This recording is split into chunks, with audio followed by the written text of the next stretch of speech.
तो अभी राघव का एक वीडियो देखा जिसमें वो बता रहे हैं कि भाई जैसे आप लोग नौकरी बदलते हैं, कंपनी बदलते हैं, ऐसे मैंने पार्टी बदल ली। मैं बताना चाहता हूं कि जब हम नौकरी बदलते हैं या किसी कंपनी में नौकरी करते हैं तो उससे आइडियोलॉजी का कोई लेना देना नहीं होता। पार्टी आप आइडियोलॉजी की वजह से ज्वाइन करते हैं और उसमें रहते हैं। मगर फिर भी मैं ये बात कहूँगा कि अगर राघव को इस पार्टी में अच्छा नहीं लग रहा था, वो जा सकते थे, उनको इसका पूरा हक है।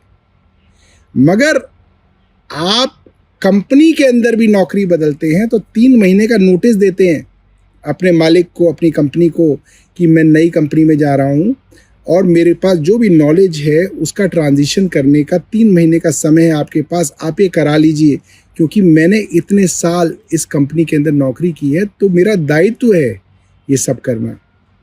मैं जिस कंपनी को छोड़ता हूँ उसको बर्बाद करने के लिए षड्यंत्र नहीं करता। आपने क्या किया?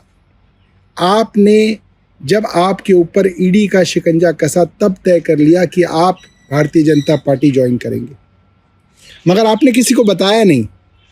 आपने भारतीय जनता पार्टी के साथ एक षड्यंत्र तय किया। भारतीय जनता पार्टी पहले दिन से इस षड्यंत्र का हिस्सा थी। दोस्तों, कैसे थी?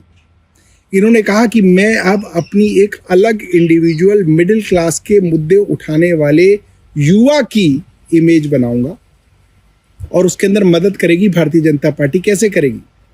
वो सारे मुद्दे जो बीजेपी की सेंट्रल गवर्नमेंट की पाइपलाइन में थे, चाहे वो एयरपोर्ट के ऊपर सस्ता समोसा बेचने का बात हो, चाहे वो ट्राई के द्वारा मोबाइल के जो रिचार्ज है उसके अंदर चेंजेस की बात हो, पैटर्निटी लीव की बात हो, या गिग वर्कर्स के लिए ये जो जोमेटो और स्विगी के वर्कर्स हैं इनके लिए कोई काम हो, तो सेंट्रल गवर्नमेंट द्वारा ये बात शेयर की गई राघव को कि आप इन मुद्दों को उठाओगे तो तुरंत उनके ऊपर काम होगा और आपकी पॉपुलैरिटी बढ़ेगी, आपकी एक न्यूट्रल छवि बनेगी। सेंट्रल गवर्नमेंट के पास हर बार मौका था कि वो या उनका कोई मंत्री पार्लियामेंट में खड़ा होकर इस बात को कहे कि राघव जो बोल रहे हैं ये ऑलरेडी सरकार का काम है, मगर कॉन्ट्राडिक्ट नहीं किया गया। क्यों नहीं किया गया? क्योंकि भारतीय जनता पार्टी केंद्र सरकार के साथ मिलकर राघव षड्यंत्र कर रहे थे और राघव की इमेज बनाने के लिए भाजपा की सेंट्रल गवर्नमेंट काम कर रही थी। इसलिए मैं कहता हूं आपको पार्टी छोड़नी थी, आप छोड़ सकते थे, लोग आपको गाली नहीं देते राघव, मगर आपको गाली इसलिए दी जा रही है क्योंकि आपने अपनी पार्टी के साथ, जिसने आपको सब कुछ दिया, आज आपकी शादी भी अगर हो पाई है ना, वो इसलिए हो पाई क्योंकि आप इस पार्टी के द्वारा राज्यसभा के अंदर मेंबर बनाए गए। आप एक राज्यसभा मेंबर थे, वरना कोई नहीं पूछता आपको।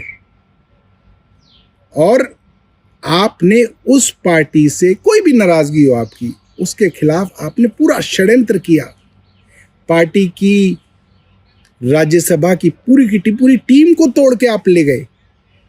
इसलिए लोग आपको गालियां दे रहे हैं और कितनी ही आप दलीलें दीजिए, आपको लोग गालियां सही दे रहे हैं।